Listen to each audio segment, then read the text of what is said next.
Have you ever wondered about the last days as foretold in the Bible? Are there signs that we are living in these prophesied times? These questions have sparked countless debates and discussions throughout history. The concept of the last days, as detailed in the Holy Scriptures, is both fascinating and thought-provoking. Let's take a moment to delve into the prophecy of Isaiah 46:10. It states, "Declaring the end from the beginning, and from ancient times things not yet done, saying, My counsel shall stand, and I will accomplish all my purpose." This verse, profound in its simplicity, conveys the idea that all events from the dawn of time to the end of days have been ordained by God. The Bible describes a God who is omnipotent and omniscient, a God who has charted the course of history. In Isaiah's prophecy, we find a God who, from the beginning, knows the end and has a divine purpose that will stand unchallenged. It's a glimpse into the divine blueprint, a reminder that everything that transpires, whether seen as good or bad from our limited human perspective, is part of a grand design. This prophecy is not meant to instill fear, but rather to encourage faith and trust. It's an assurance that even in the face of the unknown, there's a divine plan at work. The last days, as foretold, are not a random occurrence, but a part of this divine plan. But how do we know if these are indeed the last days? Are there signs that can guide us? The Bible is not silent on this matter. The Scriptures offer us certain signs to discern the times we live in. These signs, discussed in depth in other parts of the Bible, provide us with clues to understand the unfolding of God's timeline. It's important to remember that understanding these signs is not about predicting the exact date or time of the end, but rather about living in a state of readiness and spiritual vigilance. It's about recognizing the times and living accordingly. This scripture presents the notion that God has planned all events from the beginning to the end. As we journey through the scriptures, we'll explore more about these signs and what they mean for us today. So, let's continue this exploration together. So, what are the signs that these last days are upon us?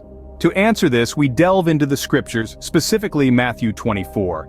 Here, Jesus sits on the Mount of Olives, engaged in private discourse with his disciples. They ask him, "Tell us, when will these things be, and what will be the sign of your coming and of the end of the age?" Jesus responds with a prophetic declaration that still holds significance for us today. He says, "For nation will rise against nation, and kingdom against kingdom, and there will be famines and earthquakes in various places."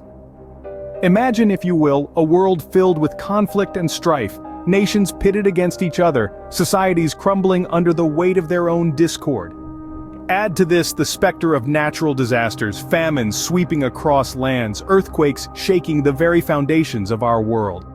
But these aren't just random, disconnected events. According to Jesus, they are the birth pangs of a new age, the heralds of the end times. They are the signs that the last days are upon us. Now, it's important to note that these signs aren't meant to incite fear or panic. Rather, they are markers on the roadmap of human history, indicators of where we are on the journey toward the end of the age. They are signposts, if you will, pointing towards the fulfillment of God's ultimate plan for humanity. So when we see nations rising against nations, kingdoms against kingdoms, when we hear of famines and earthquakes in various places, we shouldn't be overcome by fear. Instead, we should view these events as reminders that we are part of a larger story, a grand narrative that is unfolding exactly as it was foretold. These scriptures suggest that wars, natural disasters, and social unrest are signs of the last days. But they also serve as a call to awareness, a call to prepare, a call to live our lives with purpose and intentionality, knowing that these are not just the last days, but also the days leading up to a new beginning. But there's more to it, as the Bible further explains. Let's delve into Luke 21:11, where it's written, "There will be great earthquakes and in various places famines and pestilences, and there will be terrors and great signs from heaven." This passage suggests that not only will there be significant natural disasters, but also terrifying events and celestial phenomena that we cannot ignore. These are further indications of the nearing end times. This scripture warns of natural disasters and fearful events as additional signs of the end times. And how does the Bible describe the state of humanity during these times? Let's look at 2 Timothy 3:1-5. It speaks of a time when people will become self-absorbed, disrespectful to parents, unholy, unloving, and unforgiving. These verses indicate a moral and societal decay as another sign of the last days.